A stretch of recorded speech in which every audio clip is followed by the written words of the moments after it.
បាទសួស្តីបងប្អូនសិស្សានុសិស្សទាំងអស់គ្នាបាទស្វាគមន៍ជាថ្មីមកកាន់ការទស្សនានៃការសិក្សាទៅលើ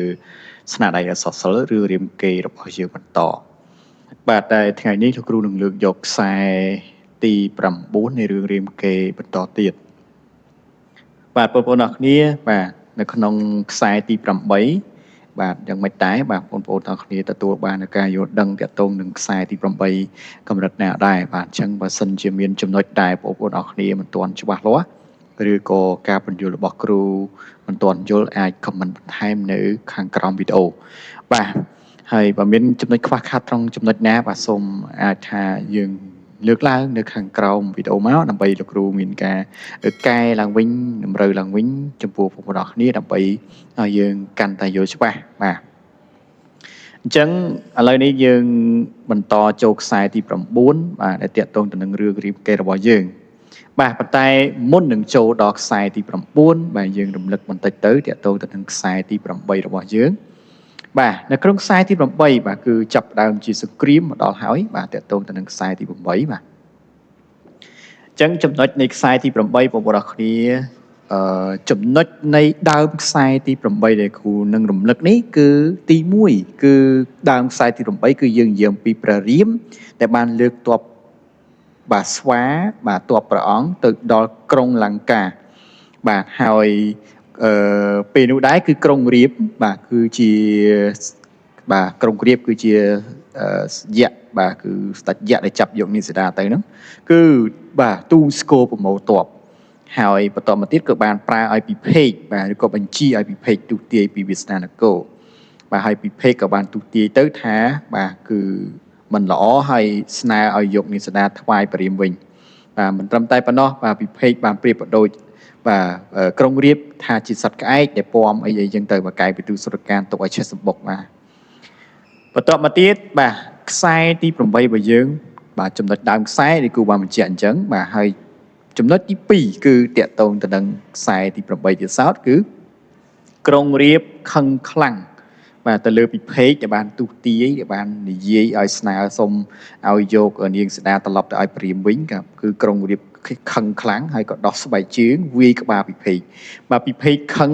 ក្រុងរាពណ៍វិញក៏រត់ទៅចុះចូលជាមួយព្រះរាមបាទហើយដំបូងឡើយព្រះរាមមិនយល់ព្រមទេតែមហាចម្ពូបាទទាយទៅគឺឃើញថាល្អបាទព្រះរាមយល់ព្រម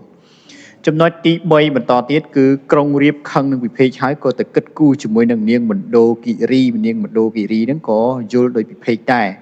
បានឲ្យក្រុងរាពណ៍នឹងយកនាងសីតាដូចទៅឲ្យបាទព្រះរាមវិញអញ្ចឹងណាចំណុចមួយទៀតហ្នឹងគឺបាទពេលដែលបាទក្រុងរាពណ៍បាទបានទទួលការនិយាយពីនាងមណ្ឌោគិរីក៏ដូចជាពិភេកហើយខឹងនឹង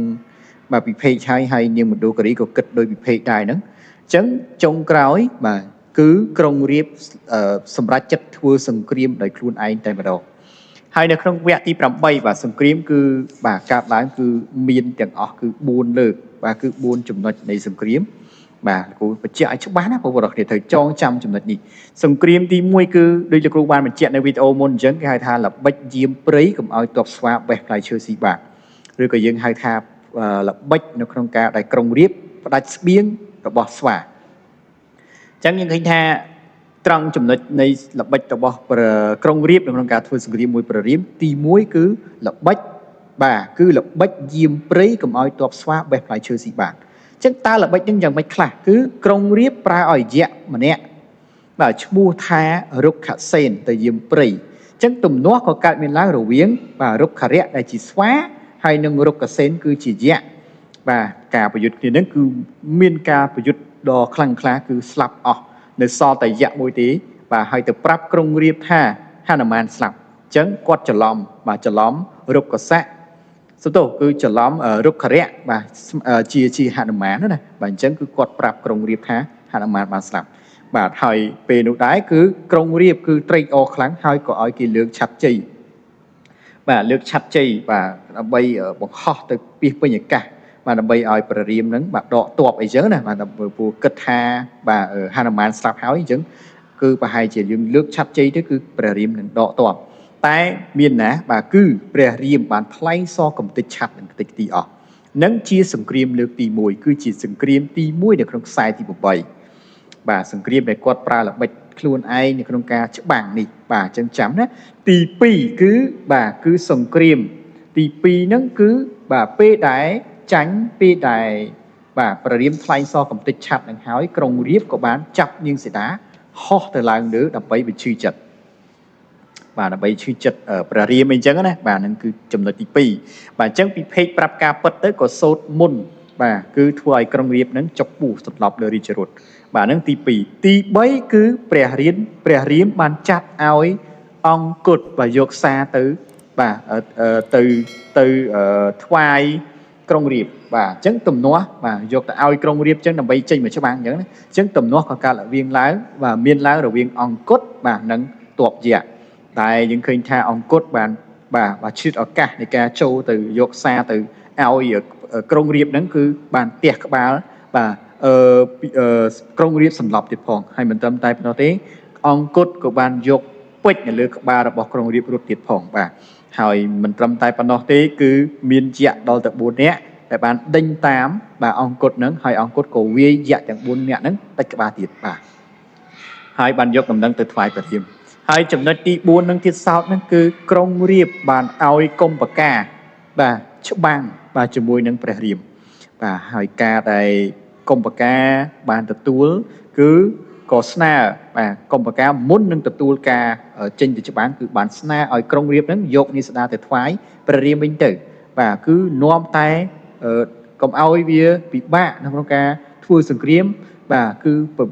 អ្វីដែលជាបញ្ហាគឺលំបាកដល់រាជបាទហើយគាត់បញ្ជាក់ទៀតថារឿងរ៉ាវទាំងឡាយគឺដោយសារតែ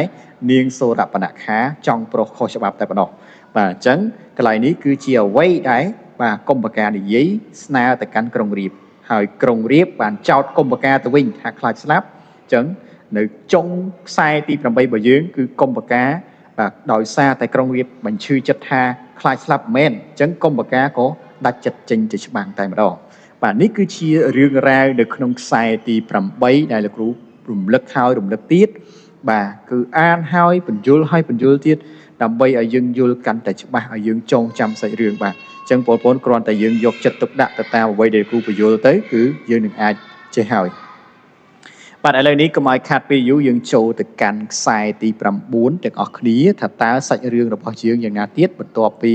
បាទសង្គ្រាមកំពុងតែឆេះឡើងកំពុងតែកើតឡើងរវាងកុម្ពកាជាមួយនឹងព្រះរាមបាទអញ្ចឹងយើងមើលទាំងអស់គ្នានេះគឺជាបាទចំណុចដែលយើងត្រូវសិក្សាបន្តទៀតបាទអញ្ចឹងយើងមើលណាបាទយើងមើលបន្តទៀតបាទអញ្ចឹងយើងមើលបាទខ្សែទី9កុម្ពកាបានលើកទ័ពយ៉ាងច្រើនទៅវាយព្រះរាមបាទអញ្ចឹងមិនមែនទ័ពតិចទេគឺកុម្ពកាលើកទ័ពយ៉ាងច្រើនស្ទើទៅវាយព្រះរាមតែម្ដងនៅក្នុងរាត្រីនោះព្រះរាមមើលឃើញបាទមើលឃើញអ្វីបាទបងប្អូនទាំងគ្នាគឺមើលឃើញផ្កាយចម្លែកបាទក៏ហៅឲ្យពិភេកមកទស្សទាយចឹងនៅក្នុងពេលដែលកុម្ពកាលើកទ័ពជាច្រើនហ្នឹងបាទនៅក្នុងពេលយប់គឺព្រះរាមបានមើលឃើញផ្កាយចម្លែកហើយក៏ហៅឲ្យពិភេកមកទស្សទាយបាទពិភេកបាទទាយថាបាទពិភេកបានទាយថាតាមរយៈផ្កាយចម្លែកហ្នឹងពិភេកក៏បានទាយថាកុម្ពកានឹងលើកទ័ពមកឆ្មក់បាទព្រះរាមបាទមកវាយឆ្មក់ព្រះរាមបាទមកឆ្មក់ព្រះរាមអញ្ចឹងណាអញ្ចឹងព្រះរាមក៏បញ្ជាឲ្យពិភេកទៅបញ្ចុះបញ្ចូលកុម្ពកាឲ្យចូលទៅក្នុងទ័ពព្រះរាមបាទឲ្យចូលដៃជាមួយព្រះរាមឲ្យចូលទ័ពជាមួយព្រះរាមអញ្ចឹងទៅកុំឲ្យមានចម្បាំងកើតឡើងនេះគឺជាអ្វីដែលព្រះរាមបាទបានប្រើឲ្យបាទពិភេកទៅបញ្ចុះបញ្ចូលកុម្ពកាហើយព្រះរាមនឹងឲ្យរង្វាន់បាទនឹងឲ្យរង្វាន់នេះគឺឲ្យទៅលើបាទកុម្ពកានឹងទៀតផងព្រមទាំងបុណ្យស័ក្តិយ៉ាងធំទៀតផងកុម្ពកាបានអះអាងថាទោះបីជាព្រះរាមមានឫទ្ធានុភាពខ្លាំងយ៉ាងណាក៏ដោយទោះបីក្រុងរាពណ៍ខុសយ៉ាងណាក៏ដោយក៏ខ្លួនពុំព្រមរស់នៅក្រោមការត្រួតត្រារបស់ព្រះរាមដាច់ខាតបាទអញ្ចឹងនេះគឺជាភក្តីភាពរបស់តួអង្គកុម្ពកាផងដែរបាទដែលយើងឃើញហើយថាព្រះរាមបានប្រើឲ្យពិភេកទៅបញ្ចុះបញ្ចូលកុម្ពកាបាទហើយថែមទាំងនិយាយថាបើសិនជាចុះចូលនឹងឲ្យជារង្វាន់ឬក៏បុណ្យស័ក្តិធំប៉ុន្តែកុម្ពកាគាត់មិនចុះចូលទេមិនត្រឹមតែប៉ុណ្ណោះបាននិយាយថាទោះបីជាព្រះរាមខ្លាំងក៏ដោយក៏គាត់មិនចូលដែរទោះបីជាក្រុងរាពណ៍ខុសក៏ដោយបាទក៏គាត់អត់ចូលដែរបាទអត់ចូលដៃជាមួយនឹងព្រះរាមទេបាទគឺពុំព្រមបាទត្រ thấtនៅក្រោមការទូត្រារបស់ព្រះរាមដាច់ខាតតែម្ដងបាទអញ្ចឹងយើងមើលទៅលើកថាខណ្ឌបន្តទៀតបាទអញ្ចឹងយើងឃើញថាបើសិនជានិយាយបែបនេះហើយគឺសង្គ្រាមនឹងកើតមានឡើងហើយបាទអញ្ចឹងយើងមើលសង្គ្រាមក៏កើតមានឡើងរវាងព្រះលក្សណ៍និងកុម្ពកាបានយកមោងស័កបាទមោងកស័កបាទគឺចោលព្រះលក្សណ៍ត្រូវជើងយ៉ាងធ្ងន់បាទអញ្ចឹងសង្គ្រាមកើតឡើងហើយការកើតឡើងនេះគឺមិនមែនសង្គ្រាមរវាងបាទការប្រយុទ្ធគ្នាផ្ទាល់រវាងព្រះរាមជាមួយនឹងកុម្ពកាទេគឺព្រះលក្សណ៍អ្នកចូលច្បាំងអ្នកចូលប្រយុទ្ធជាមួយនឹងកុម្ពកាហើយការប្រយុទ្ធរវាងព្រះលក្សណ៍និងកុម្ពកានេះគឺព្រះកុម្ពកាគឺបានចោលនៅមោងកស័កបាទចោលមោងកស័កនេះគឺត្រូវអាវុធជាអាវុធរបស់យក្សហ្នឹងបាទជាអាវុធរបស់កុម្ពកាហ្នឹងគឺចោលទៅគឺត្រូវជើងរបស់ព្រះលក្សណ៍តែម្ដងគឺមានរបួសបាទត្រូវជាទម្ងន់យ៉ាងធ្ងន់បាទគឺត្រូវរបួសធ្ងន់រហូតដល់ដួលសន្លប់បាត់ស្មារតីដំបៅក៏ដុសរឹសបាទចាក់ដល់ឋានបាតាលបាទគឺចាក់ដល់ឋានបាតាលឯណោះបាទព្រះរាមយំសោកបាទអញ្ចឹងព្រះរាមចាប់ផ្ដើមយំសោកហើយព្រោះមិនអាចជួយប្អូនបាទមិនអាចជួយប្អូនបាទអញ្ចឹងយើងមើលយ៉ាងម៉េចទៅបើពេលដែលមិនអាចជួយព្រះលក្សណ៍បានពេលនោះពិភេកទទួលខ្លួនផ្សំថ្នាំដោយបញ្ជាឲ្យហនុមានទៅរកថ្នាំនៅព្រៃហែមពៀនដូចជាបោសវីបាទអញ្ចឹងនេះគឺជាឈ្មោះនៃថ្នាំបាទបោសវីបាទកេសរបតុសោភាសង្ករណីបាទគឺបាទឈ្មោះថ្នាំមួយទៀតបាទព្រមទាំងទឹកមូតគោឧសករីបាទអញ្ចឹងគឺនេះជាប្រភេទថ្នាំដែលពិភេកទទួលផ្សំថ្នាំថ្វាយព្រះរាមដើម្បីឲ្យព្រះលក្សណ៍ជាបាទអញ្ចឹងយើងមើលតទៅទៀតហើយការដែលទៅរកថ្នាំនេះគឺហនុមានជាអ្នកទៅរកបាទហនុមានមិនស្គាល់ថ្នាំក៏លើកភ្នំទាំងមូលមកប្រគល់ឲ្យពិភេកប៉ុន្តែនៅខ្វះថ្មបោះបាទមួយដុំដែលស្ថិតនៅក្រោមក្បាលដំណេកក្រុងរាពណ៍បាទអញ្ចឹងតាមរយៈឯកសារនេះគឺបានបញ្ជាក់ថាខ្វះមួយទៀតគឺខ្វះថ្មបោះតែស្ថិតនៅក្រោមក្បាលដំណេករបស់ក្រុងរាពណ៍ឯក្រុងលង្កាឯណោះហនុមានបានទៅសណ្ដំពួកយក្សយកដុំថ្មនោះមកបានទៀតបាទគឺយកមកបានទៀតបាទប៉ុន្តែពិភេកបានបញ្ជាក់ថាបើព្រះអាទិត្យរះមកបាទតាន់បាទគឺព្រះអាទិត្យរះមកតាន់បានន័យថាពេលនោះគឺពេលយប់ហើយអញ្ចឹងបើសិនជាទៅយកថ្មហ្នឹងគឺត្រឡប់មកវិញអត់តាន់ទេព្រះអាទិត្យរះព្រះលក្សណ៍គឺនៅតែខ្សែដដែលព្រោះថ្នាំផ្សំពុំតាន់បាទអញ្ចឹងណាគឺក្នុងន័យហ្នឹងគឺដូចគូបាននិយាយអញ្ចឹងថាហនុមានពេលដែលទៅយកថ្មបោះហ្នឹងគឺត្រូវតែមកឲ្យលឿនដើម្បីកុំឲ្យព្រះអាទិត្យរះករណីដែលព្រះអាទិត្យរះហ្នឹងគឺបាទព្រះអាទិត្យរះហ្នឹងគឺមិនអាចជួយព្រះលក្សណ៍បានទេព្រះលក្សណ៍នឹងខ្សែឲ្យព្រោះថ្នាំហ្នឹងផ្សំអត់តាន់ហនុមានបានទៅខាត់ដំណើរព្រះអាទិត្យបាទអញ្ចឹងដើម្បីឲ្យតាន់ពេលគឺហនុមានគឺទៅខាត់ដំណើរព្រះអាទិត្យទៀតបាទតែព្រះអាទិត្យគឺមិនយល់បាទមិនយល់ព្រមទេបាទព្រោះខ្លាចខុសពេលវេលាមនុស្សលោកបាទគឺព្រះអាទិត្យនិយាយអញ្ចឹងបាទបើសិនជាធ្វើអញ្ចឹងគឺខកខានពេលវេលាមនុស្សលោកហនុមានក៏វាយសេះព្រះអាទិត្យឲ្យរត់ខ្ចាត់បាទឲ្យរត់បាត់អស់បាទអញ្ចឹងកន្លែងនេះហេតុអីបានតាក់ទងជាមួយនឹងសេះរបស់ព្រះអាទិត្យព្រោះនៅក្នុងដំណើររឿងយើងគឺបាទព្រះអាទិត្យគឺទឹមដោយសេះបាទទឹមដោយសេះនៅក្នុងការបាទបើកនៅពន្លឺបាទគឺអាចមានន័យថាគឺពន្លឺព្រះអាទិត្យគឺពេលនោះគឺត្រូវទឹមដោយសេះបាទសេះអាជីនីបាទអាជីនីបាទអញ្ចឹងដើម្បីអាចគោចរគឺធ្វើដំណើរបានគឺត្រូវទឹមសេះអញ្ចឹងដើម្បីកុំឲ្យសេះនឹងដឹកព្រះអាទិត្យដើម្បីរះបានគឺហនុមានបានវាយសេះនឹងឲ្យរត់ទៅគឺមិនអាចនឹងបាទធ្វើដំណើរគោចរនៃដំណើរព្រះអាទិត្យបានឡើយបាទចំណុចនេះគឺអញ្ចឹងមានន័យថាហនុមានអាចខាត់ពេលវេលាបានហើយបាទរបួសព្រះលក្សណ៍បានជាសះស្បើយក៏ចេញច្បាំងម្ដងទៀតអញ្ចឹងជាហើយដោយសារបានថ្នាំពិភេកអ្នកជួយបាទហើយអ្នកដែលទៅយកហ្នឹងគឺហនុមានហើយគឺជាភាពអស្ចារ្យរបស់ហនុមានដែលអាចលើកភ្នំលើកអីដែលយើងបានអានមកនេះឥឡូវនេះគឺព្រះលក្សណ៍គឺបានជាសះស្បើយហើយក៏ចេញច្បាំងម្ដងទៀត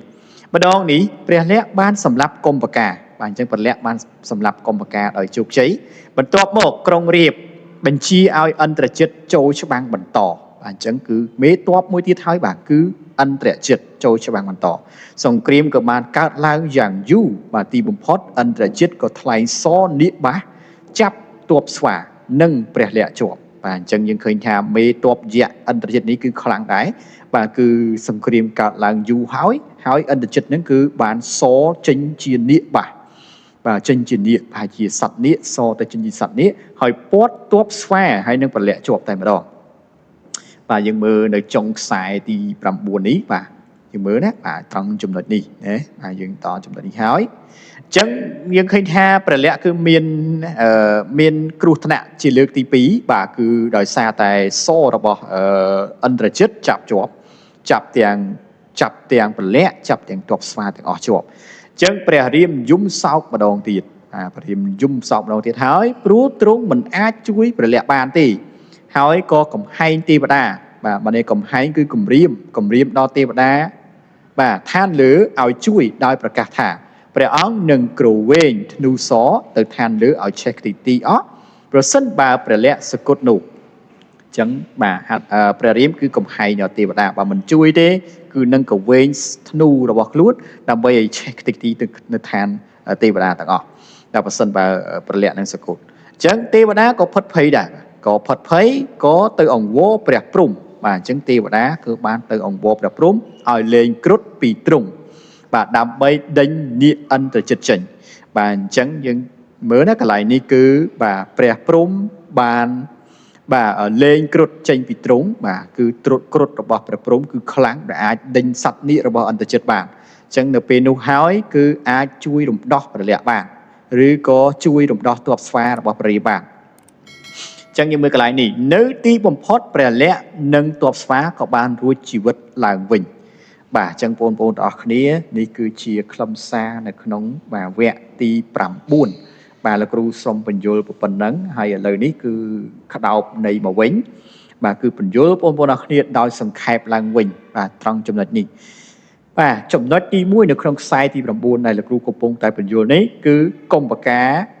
và công bậc cá lướt toп chẳng trán từ vi bariêm chạm chấn sòng kiếm cứ rồi biến công bậc cá cho mùi đường bariêm và chấn bariêm và mưa khơi cay chậm lại và hơi oi bị phế tu tì từ bị phế ban tu tì thà công bậc cá mà bị chậm chấn bariêm có ai bị phế tới bên châu công bậc cá này không đang sai đi còn buồn dữ các bạn chấn cụ giấy nó dễ động lực làng vịnh và cứ và bariêm cứ ai bị phế tới bên châu công bậc cá và hai mình tâm tay bản nó tiếp là ông nâng bật tiền đồng quan bật tiền bón sại chứng tử bàn tay công bậc ca ắt prom tê và ắt prom luôn nơi cầu ông na đó bỏ vào riêng thì chấn sòng cream có cát mình lá rồi biến công bậc ca nâng bẹt lẹ tay mà đó hai công bậc ca nó ban trao môn sạ và trâu chương dạng thôn và thua ai bẹt lẹ và cứ sòng cream cát lá cứ miễn chửi muối bẹt to thế cứ chửi muối nâng bẹt lẹ và hay trâu chương dạng thôn có sần lọc đầm báo chạ rư và đo than bá bà đảo và cứ bè riêng dung sau mà chui ôn bà chấn thua mạch cứ bị phê chỉ nhẹ từ tu xong thế nào bà ao hàn mán từ rốt năm nơi pre hai một pin nữa nó và chấn phê này rốt mình bán và mình score thế nám cứ và hàn mán mình lướt chẳng nung mau tay mà đỏ và hai phê này lướt mau hai nâng cứ xong ban hai nơi khoa thầm bỏ một tiết để nơi cầu các ba đầm này để bỏ công riếp bà chấn hói hàn mán có tới sân đom từ và sân đom vô mà bàn tay bị phê mà mình chạy đi tháp và sân chia pre tết riêng mà ở toàn tí bà cứ pre lẹ cứ nơi tật sập tật đại nơi tật say tật đại chấn hay là mà tật khọt pre tết đầy vi xe pre tết từng từ và chấn pe đầy vi xe pre tết hay là các bạn vô năm nâng mà toán pin hay rồi bua rồi bọc pre có chi sạch bói hơi có chân cho băng một đồng tiết tì bấm phốt để trong sai tì làm buồn ní cứ pre lẹ ai sầm lập công bậc cả bạn bà cứ bè lẹ ai sầm lập công bậc cả bán hỏi bà chấn chừng nó trong cái cứ bà to tiết cứ công riết mình chia ai ăn chất châu cho bằng to sông kiếm có cả lằng dạng dú bà hay ăn chất có thay số bọt tuột xoa nâng bè lẹ cho học tiệt bà chấn sông kiếm cái lại ní cứ miền pi thôm mà cụ mà đòn tiết cứ tì muối cứ công bậc cả và sông kiếm một viên công bậc cá cho muối nâng bè riêng đài bè lẹ trên nhẹ trên chụp bán hai bè lẹ trứ chương rồi bùa và hai chia ba bè lẹ chia lấy ní chia dạ thì dạ bằng to tiết cứ dạ ân chất để cho bằng mà đó đài công riết bàn prai ân chất cho bằng hay là lấy ní cứ cầm pung tayประยุทธ์គ្នានេះគឺបាទអន្តរជាតិបានសនៀកបាសបាទគឺពាត់តបយកនឹងជាប់សំទោគឺពាត់តបស្វាជាប់គឺតបស្វាហើយនឹងបលៈជាប់អញ្ចឹងណាបាទ